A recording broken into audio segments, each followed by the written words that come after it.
औज़ुबिल्लाहिमिनश्शैतानिर्रजीम बिस्मिल्लाहिर्रहमानिर्रहीम। आप देख रहे हैं अपना YouTube channel students helper Salim Abbas और मैं आपकी खिदमत में सलीम अब्बास हाजिर हूँ। अपने चैनल पे इससे पहले मैंने आप लोगों को आगाह किया था कि पाकिस्तान नेवी में बहुत ज़्यादा कैटेगरीज में जॉब्स ऑफर हुई हैं और उसमें किस तरह से रजिस्ट्रेशन करनी है उसका भी मुकम्मल तरीक़ाकार मैंने आप लोगों को समझा दिया था। तो आई होप कि आप लोगों ने उसमें रजिस्ट्रेशन कर ली होगी।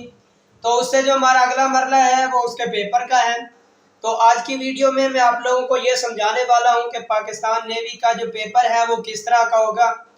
आई मीन कि उसमें कितने पेपर होंगे, पेपर का पैटर्न क्या होगा और पेपर का सिलेबस क्या होगा।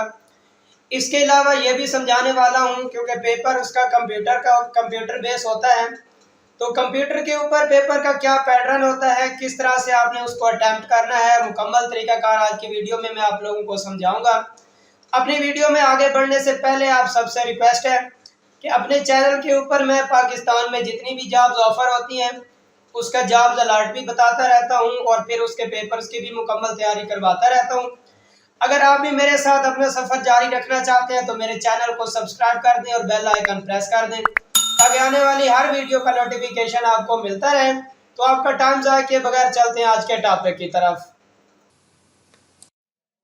जी, तो सबसे पहले बात करते हैं पाक नेवी सेलर्स के पेपर की, जिसमें टेक्निकल, मैरीन्स और एफएमटी का जो पेपर होता है वो आम रूटीन में दो तरह के पेपर होते हैं। टेस्ट पैटर्न में सबसे जो पहला आपका टेस्ट होता है वो इंटेलिजेंस टेस्ट होता है। इंटेलिजेंस टेस्ट में दो तरह के क्वेश्चन होते हैं, वर्बल और नॉन वर्बल क्वेश्चन होते हैं। आधे वर्बल क्वेश्चन होते हैं और आधे नॉन वर्बल क्वेश्चन होते हैं। इसका जो पेपर होता है ये फर्स्ट पेपर आपका 75 MCQs होते हैं, जिसके जो टाइम ड्यूरेशन है वो 25 मिनट्स होती है और इसको पास करना ज़रूरी होता है। अगर ये पेपर पास होगा तो आप नेक्स्ट पेपर में इंटर हो सकेंगे। अगर ये पेपर खुदा न खास्ता फेल हो जाता है तो फिर नेक्स्ट पेपर आपका नहीं होगा, फिर यहीं सफ़र का अख्ताम हो जाता है। या फिर 75 MCQs की बजाय ये 40 MCQs भी हो सकते हैं। अगर 40 MCQs होंगे तो फिर टाइम ड्यूरेशन 18 मिनट्स होगा और इसी टाइम के अंदर अंदर आपको सॉल्व करना ज़रूरी होता है। इंटेलिजेंस टेस्ट पास करने के बाद दूसरा जो पेपर होता है वो एकेडमिक पेपर होता है। एकेडमिक पेपर में 5 तरह के क्वेश्चंस होते हैं, English, physics, chemistry, math and general knowledge. और जो एफएमटी यानी फीमेल मेडिकल टेक्नीशियन है उनके साथ में बायो के क्वेश्चंस भी होते हैं।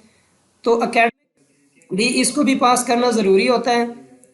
ये जो पेपर होता है ये भी आम रूटीन में इकट्ठा ही होता है, सब यानी इन तमाम सब्जेक्ट्स के क्वेश्चन मिला के दे दिए जाते हैं।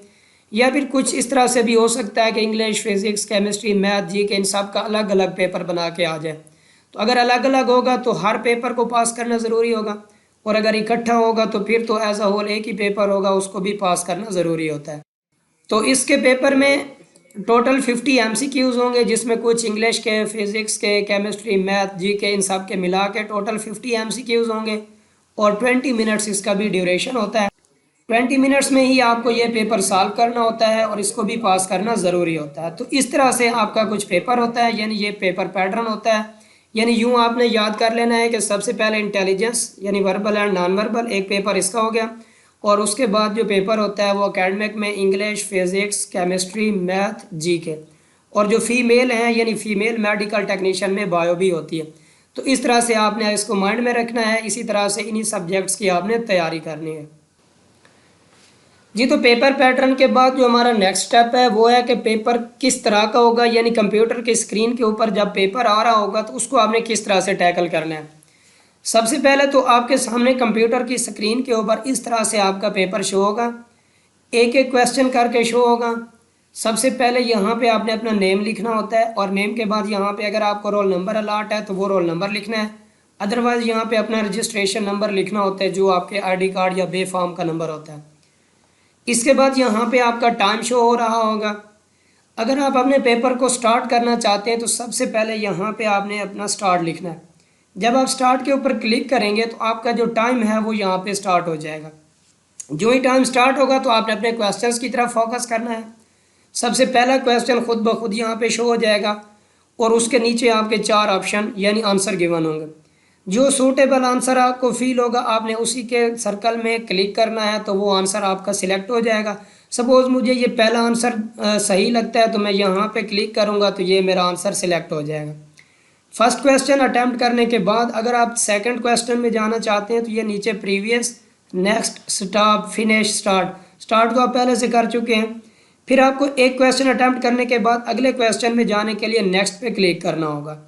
जो ही आप नेक्स्ट पे क्लिक करेंगे तो यहाँ पे आपके सामने सेकंड क्वेश्चन यानी दूसरा सवाल शो हो जाएगा।